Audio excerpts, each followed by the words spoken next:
Now, I can't say that I know anybody that owns chickens around me. The closest that I can think of that owns a different style of animal is a goat man out in Thorold, but never really met a chicken man before.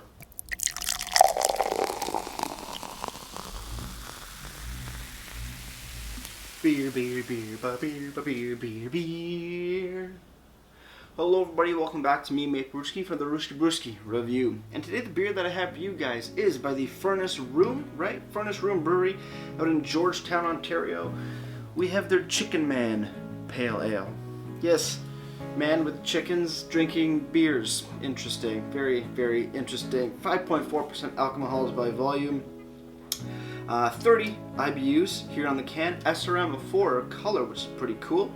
Very green can. You got the Chicken Man dressed in looks to be a yellow and red maple leaf shirt, riding a bike with a chicken in the back, which is kind of cool. Not gonna lie. Let's crack this beer open. Let's see what we got. Let's see what Chicken Man's all about and what he's been brewing up. Great Lakes Brewery pop can style glass.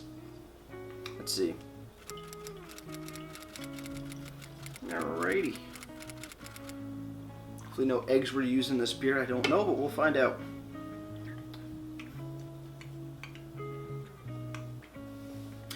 Looking at the beer, nice golden color for sure. A little hazy, but not too much. Nice white head on top. Let's give it a smell. On the nose, kind of uneventful to be honest. A little bit of lemongrass. Lemon citrusy notes, no pine, no grapefruit. A little crackery. Maybe like a hint of like some cantaloupe melon, just like refreshingness. Also like fresh cucumber per se. But yeah, fairly uneventful. A little bit more lighter on the nose, a little bit more citrusy forward.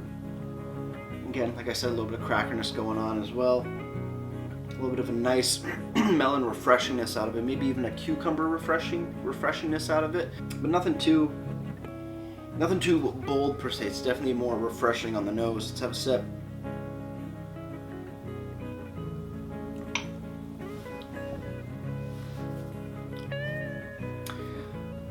On the sip it gets a little bit more eventful. Again, going ahead with a little bit of a more of a citrus forward. Lemon lime sort of thing going on, moving into a bit more of a crackery as well sort of end to it, but I think there's a little bit more going on here that I just haven't figured out yet. So with that said, guys, cheers everybody, let's keep on drinking.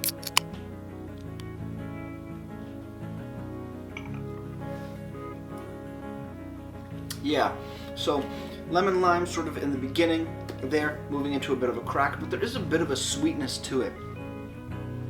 It's not melon, it's not berry, berry seems to be actually kind of close-ish. Ish. I don't know, hold on.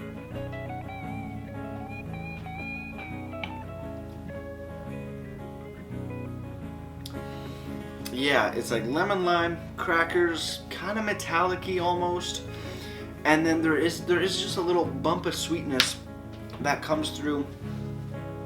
Now it's like a wisp of a berry note, but not exactly. I don't know, it's just a wisp of little sweetness. I'm thinking it's some sort of berry, some sort of mixed berry per se. That's how I'm perceiving it. We'll see what the can has to say on the website, but I'm definitely getting just a slight hint of berry right in the third act. It is a little rough in the middle though. Like I said, a little bit of metallicness going on, a little bit of a carbonic acid. It's just a little bitter, but not hot bitterness. Almost very similar to like a Pilsner or twang, but in a pale ale per se, which is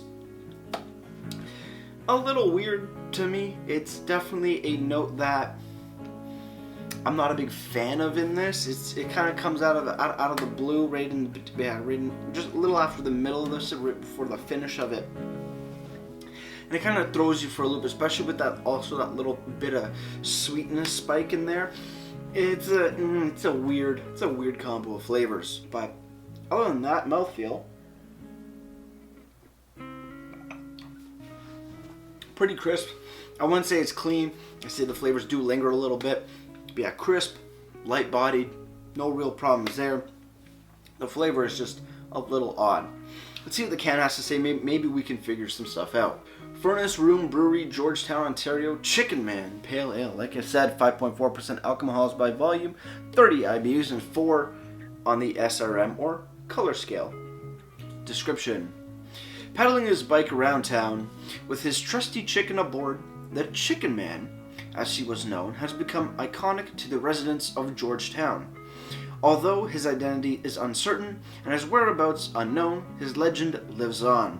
Make a trip down to Georgetown and ask the locals to tell the tales of how they remember him, or simply enjoy our pale ale in his honor. So I gotta say, that's pretty cool. So I guess there was a Chicken Man who was part of Georgetown, lived in Georgetown, and he's become sort of a legend in a sense of the town, which is pretty cool. Also, there's a secondary description here, more specifically about the beer rather than a backstory on the name. Our pale ale is flavored and dry, made with a medley of 3 different hops for a punch of citrus. Got that right. Full of stone fruit flavors, but not too bitter. Stone fruit? I did not get no stone fruit. No peaches, no apricots. I think those are the only 2 that I can really think of as stone fruit. So, okay. Then again, I'm not the greatest with stone fruit, to be completely honest. One of those things that, unless they're very evident, they kind of just go over my tongue, or go over my head, per se. But yeah, pretty cool. No mention of berries, though. I got a little bit of berry, but hey, what can you do? Ingredients: we got water, malted barley, wheat, hops, and yeast. All natural, no preservatives, serve cold. On the bottom, there's a canned on date. There is packaged on July 28th, 2020. So a little bit, actually just under a month old, which is great for sure. Good stuff. Good can design. A little bit of a weird beer. A little bit of a weird beer for me. Wait, what? Peach? Not peach. Pear? Getting a little hint of pear out of here, which is kind of cool. Over on the website, furnaceroombrewery.ca, you go to the beer section, you do find Chicken Man Pale Ale.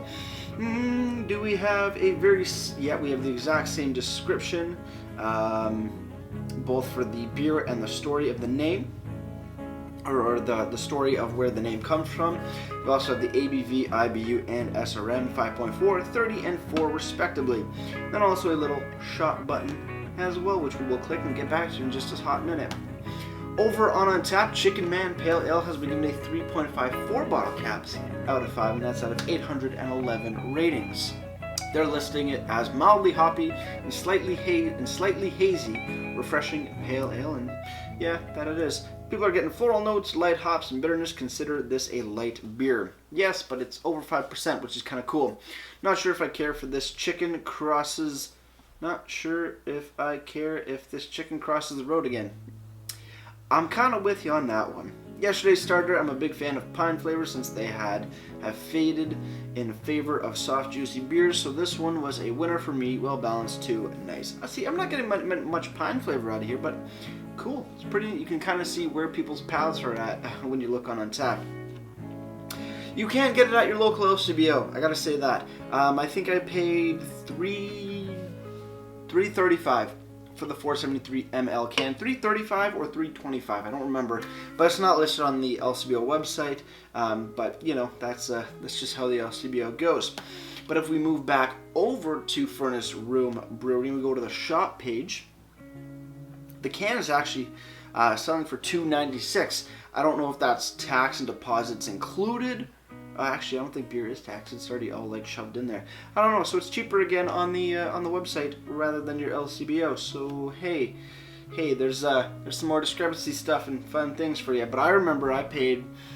It was either $3.25 or $3.35 at the LC. So there you go, a little bit of extra information. But then again, all that fun stuff is down in the description below for you guys to go check out after or during the video.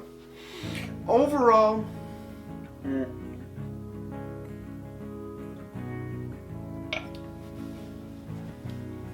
it is a refreshing pale ale with some awkward flavors, awkward mix of flavors.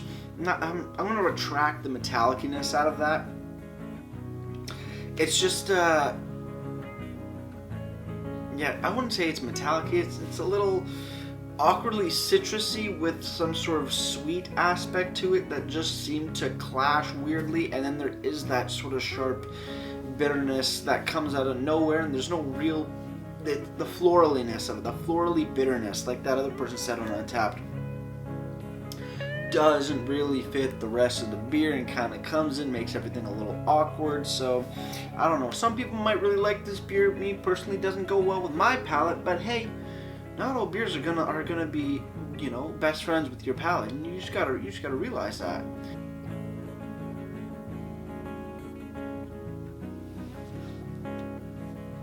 But I mean, for being an over 5% beer, even though it's only 0.4% more, still, it's fairly crisp. It's a crisp, refreshing pale ale nonetheless.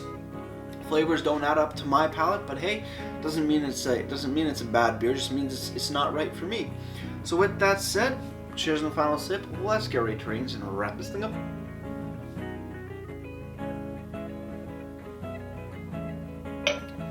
Chicken Man Pale Ale, Furnace Room Brewing Company, or Brewery, sorry. Interesting pale ale. I like how it's over 5%. I love the crispness of it. I like the refreshingness of the beer. Do I like the mid flavors where it's a little citrusy, a little bitter, and then a lot bitter, and then kind of sweetness pops up here and makes it a little awkward? No, doesn't work for me. But it's still a fairly good beer. I want to give it that credit too. Overall, gets a solid 6.9 out of 10 for me. As for presentation, the green's a little weird for me, but hey, you know what? That's okay. It's just a color, no big deal. But I do like the graphic on here. Chicken Man riding around, balding a little bit, and like he's got some nice drip going on, which is pretty cool. And he's got a chicken. Hey, who doesn't love the Chicken Man? I guess, right? Good information. ABV, IBU, right? ABV, IBU, SRM. Description of the name, where the name comes from. Description of the beer, ingredients. And you also have a clearly labeled canned on date on the bottom. Great stuff. Over on the website, clean, looking pretty nice. A little bit step up, not too simple and plain. Good information, same exact copy paste from the can, but hey, that's not a bad thing. There's a lot of information here. There was maybe a detailed list of malts, hops, and yeast, you know, food pairing, stuff like that. It gets some other extra marks, but hey, it's got a ton of information on it. That's great. The more information that you can put on a can and make it look proper and make it look not jumbled up and just like, you know, overlapping and messy, that's a great thing. Overall, presentation gets a solid 8 out of 10 for me. Before I leave you guys, if you have any comments, questions, or beers I want to review in the future, you can leave all that information down in the comment box below. If you want to go and like this video or subscribe to me, Mate Brewski, that'd be greatly appreciated as well. And with all that said, that's going to do it for me, Mate Brewski. And like I always say, crack a beer and enjoy. Cheers.